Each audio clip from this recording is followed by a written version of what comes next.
chose sur laquelle il nous paraît important également de revenir en tant que pharmacien, c'est attirer votre attention sur le fait que certaines substances, par exemple certains médicaments, peuvent, avec l'action combinée de la lumière, générer un phénomène qu'on appelle la phototoxicité.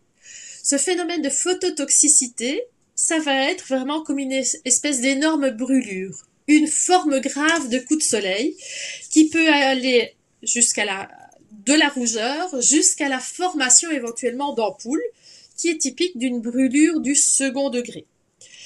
Et cette éruption, ce problème de phototoxicité, il peut être dépendant de la dose du médicament que vous allez prendre et également de la quantité de lumière que vous allez absorber. Plus on mettra de produits, plus il y aura de lumière, plus la chance de faire une réaction cutanée avec ces produits-là va être importante. Évidemment, encore une fois, on n'est pas tous égaux et la couleur de la peau de la personne va également pouvoir jouer un rôle. Alors, ça va rester des grosses brûlures, ça va être fort embêtant, ça peut avoir un risque de toxicité à long terme, mais souvent, cette zone de brûlure, elle peut, à la longue, conserver une coloration un peu différente et on peut avoir un phénomène d'hyperpigmentation à l'endroit qui aurait été brûlé par le soleil. Et la liste des produits qui sont susceptibles de provoquer ce phénomène de phototoxicité, il y en a énormément. Il y a une liste de médicaments incroyables qui sont susceptibles de provoquer ces phototoxicités. Alors parmi les plus connus, ça va être les antibiotiques, les anti-inflammatoires. Et alors il y en a un qui est soumis à prescription depuis peu de temps, c'est une crème qui est bien connue de votre pharmacien, qui s'appelle le Fastum Gel, qui contient du kétoprophène, qui lui est un produit absolument reconnu pour provoquer des brûlures extrêmement importantes de la zone qui aura été massée par la crème à base de kétoprophène, parfois même jusqu'à 3 à 4 semaines après avoir mis la crème. Donc il ne s'agit pas de mettre la crème et de s'exposer au soleil, c'est parfois ce qu'on appelle la rémanence du produit dans la peau qui peut provoquer des brûlures, parfois à long terme après avoir mis cette crème-là. Parmi les autres médicaments, il y a également tous les produits qu'on peut utiliser pour traiter les boutons, les agents anti-acnéiques. Et il faut savoir que souvent quand on va au soleil, on peut avoir tout d'abord une amélioration de l'acné, mais parfois un effet rebond par la suite. Parce que la peau s'est épaissie et à la longue, on peut avoir une reflambée d'acné après s'être exposé au soleil. Donc la tentation va être de traiter ces problèmes d'acné avec des médicaments anti-acnéiques, que ce soit par voie orale, donc des gélules à avaler ou des crèmes à appliquer sur le visage.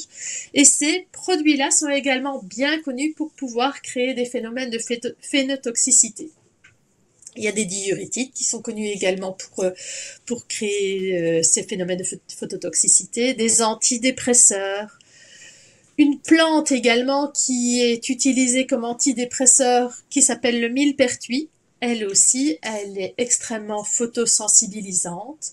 Et de façon générale, toutes les huiles essentielles et certains compléments alimentaires, lorsqu'on ne connaît pas toujours la composition, qui peuvent provoquer ces phénomènes de phototoxicité. La bergamote, c'est reconnu lorsque on s'expose au soleil après avoir mis quelques gouttes de bergamote sur sa peau, on peut vraiment avoir des brûlures extrêmement profondes.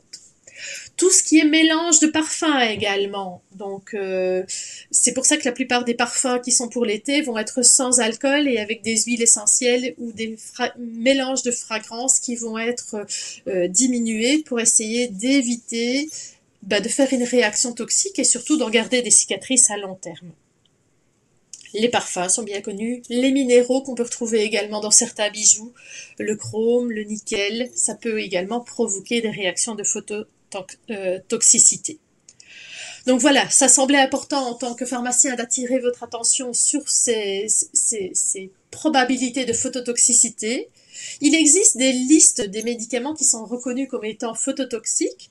Votre pharmacien y a accès, vous pouvez lui en parler et vous pouvez faire le bilan avec lui des produits que vous prenez et des produits pour lesquels il y a une probabilité de phototoxicité.